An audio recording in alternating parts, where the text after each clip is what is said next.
In the rivers of the west coast of North America lives one of the world's most interesting migrants. Braving difficulties of every sort, the salmon traverses rivers and seas.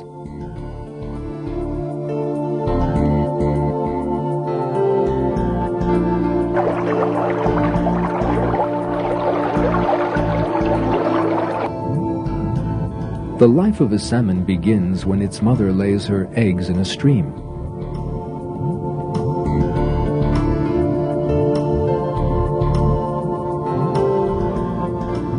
The first food of the young salmon is the special nutrient sac in the egg.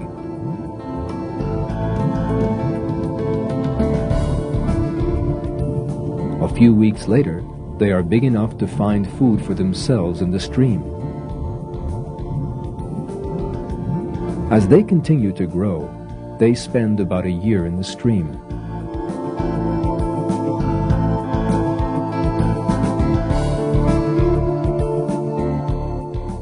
Salmon have been created with a system that allows them to live both in fresh and salt water. The reason for this is hidden in the miraculous journey that the salmon will make. On a spring morning, thousands of salmon begin to migrate down the river.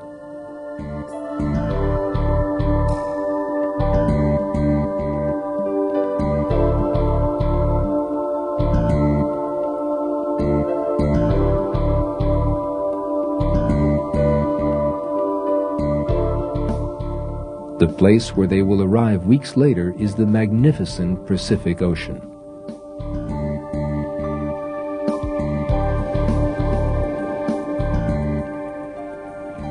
As soon as they arrive at the ocean, a genetic mechanism in the salmon causes a change in the makeup of their bodies, enabling them to live in salt water. In the next 1 to 4 years, they will traverse the ocean. Leaving the American coast, they will pass by Alaska, continue in a great arc in the direction of Japan, and return again.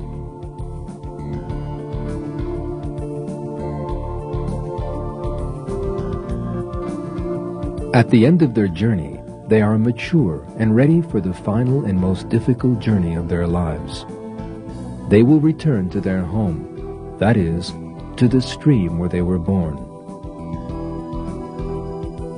Now they begin to travel upstream in exactly the opposite direction to the one they traveled years earlier to reach the sea.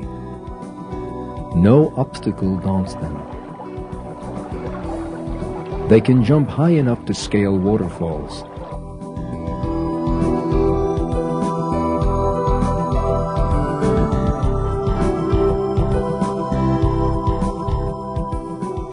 They can even jump 3 meters out of the water to climb over obstacles in their way.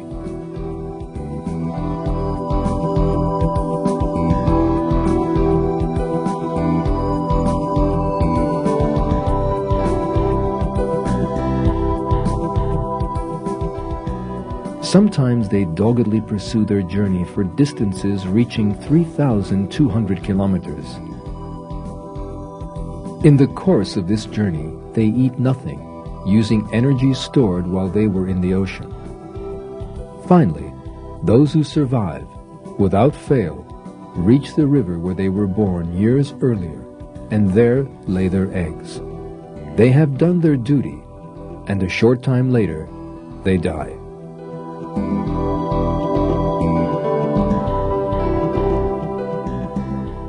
This journey of the salmon is one of the most amazing phenomena in nature. How is it that after thousands of salmon live for years in the sea, they can find the very stream in which they were born? In order to achieve this, they must find their own stream from among the thousands that flow into the Pacific Ocean. Then they must swim up this stream without becoming lost. Despite the fact that the stream separates into several branches in its course, the salmon must make the right decision at each fork in the stream and continue in the right direction. The salmon succeed in this seemingly impossible venture. How do they succeed, and why? First, let's consider the answer to the question, why?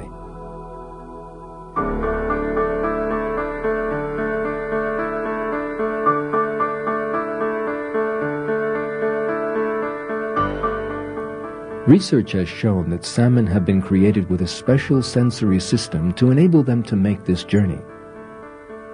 They have been created with a natural compass that lets them find their way in the ocean by sensing the Earth's magnetic field. Thanks to this, they are able to find their direction in the vast ocean without error.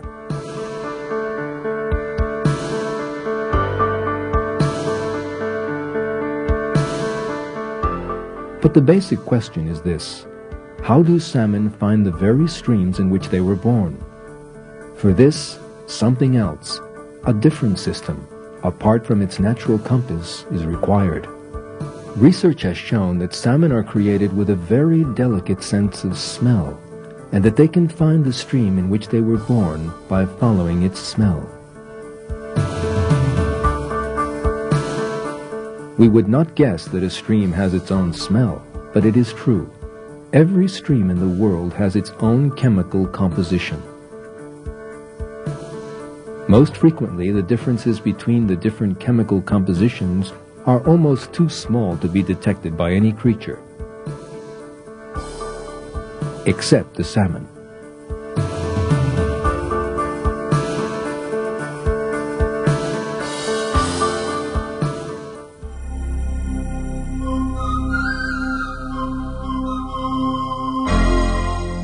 One of the most interesting occurrences which demonstrated the salmon's ability to find its direction happened in the Prairie Creek Fish Farm in Northern California.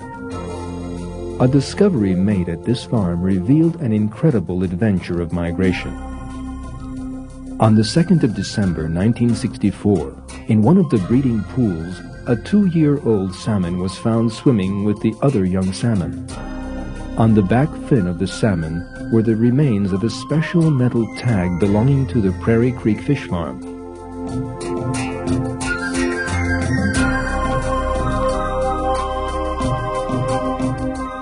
This showed that this salmon was one of those that had been grown 2 years earlier in this farm and later released into the ocean. But how could this salmon have returned from the ocean and got into the farm's covered pool? There is a clue to how this could have happened. There was a box covered with a metal grill that opened into the overflow channel of one of the pools. The cover was broken. Could the salmon have entered this channel in its attempt to get back to the place of its birth, broken the cover, and entered the pool? There is no other explanation for the occurrence. But it seems impossible when you consider the distance the salmon had to go from the ocean to this pool. In